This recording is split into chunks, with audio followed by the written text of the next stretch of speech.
তো আগে একদিন ফুচকা বানিয়েছিলাম আর বলেছিলাম যে এরপর যেদিনই ফুচকা বানাবো তোমাদের সাথে শেয়ার করব। তো আজকে সেরকমই ফুচকা হঠাৎ করেই ইচ্ছা করলো খাওয়ার জন্য, তো ভাবলাম বাড়িতেই বানিয়ে নিই, কারণ এখন বাইরে যাওয়াটা খুব একটা হচ্ছে না সেই কারণে।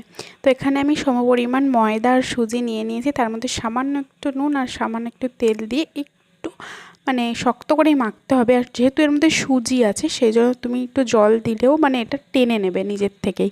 তো সেরকম বুঝে একটা মোটামুটি খুব শক্ত নয় আর খুব নরম নয় এরকম একটা ডো করে কিছুক্ষণ রেখে দিতে হবে। আর তারপর মোটামুটি এটা যেরকম রুটির মতো আমরা বেলি একটু পাতলা করে, খুব বেশি পাতলা করবে না, মোটামুটি একটু পাতলা করে বেলে নেবে।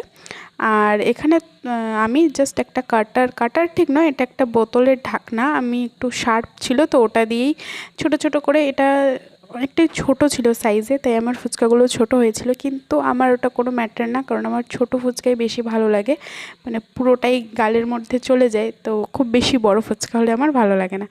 তো তোমরা চাইলে যে কোনো একটা তোমাদের শেপ অনুযায়ী কাটার দিয়ে এটা করে নিতে পারো। আর এইটাকে একটা জায়গায় ভালো করে রেখে দিতে হবে, এইভাবে থালার মধ্যে বা যে কোনো কিছুর মধ্যে ফ্ল্যাট জায়গায়।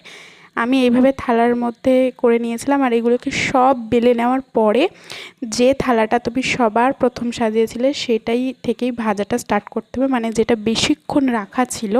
তোমরা চাইলে এটাকে আরও মোটামুটি আধ ঘন্টা মতো রেখে দিতে পারো।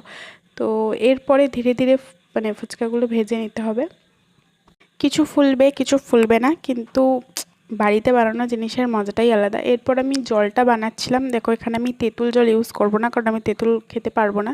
সো তোমরা যেরকমভাবে তেঁতুল জল ইউজ করে একটু ভাজা মশলা দিয়ে তোমরা বানিয়ে নিতে পারো, চিলি ফ্লেক্স আর তেঁতুল দিয়ে। আর এখানে আমি আলু, ছোলা আর মটর দিয়েছি, ভাজা মশলা দিয়েছি। ভাজা মশলাটা আমি তৈরি করে নিয়েছিলাম, জিরে, ধনে, গোলমরিচ, মেথি, মৌরি সামান্য একটু দিয়েছি, দিয়ে আর লঙ্কা দিয়ে আমি ভাজা মশলাটা তৈরি করেছি।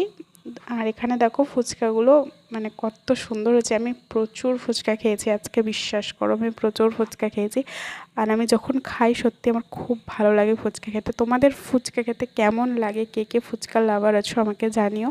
আর কার কার এরকম বাড়িতে বানানো ফুচকা খেতে ভালো লাগে সেটাও কিন্তু জানিও। সবসময় আমরা বাইরে খুব বেশি খেতে পারি না, হাইজেনিক প্রবলেম থাকে, অনেক কিছু প্রবলেম থাকে, বাট তবুও আমরা মেয়েরা তো সবসময় খেতে চাই যখনই বাইরে যাই, বাট বেশি খাওয়া হয়ে ওঠে না। কিন্তু এইভাবে বাড়িতে করলে কিন্তু অনেকটাই খাওয়া যায়, যে তোমরা নিজের চোখের সামনে সবটা বানাচ্ছি। তো বাড়িতে ট্রাই করলে অবশ্যই কমেন্টে লিখে জানিও কেমন হয়েছে। তো এখনকার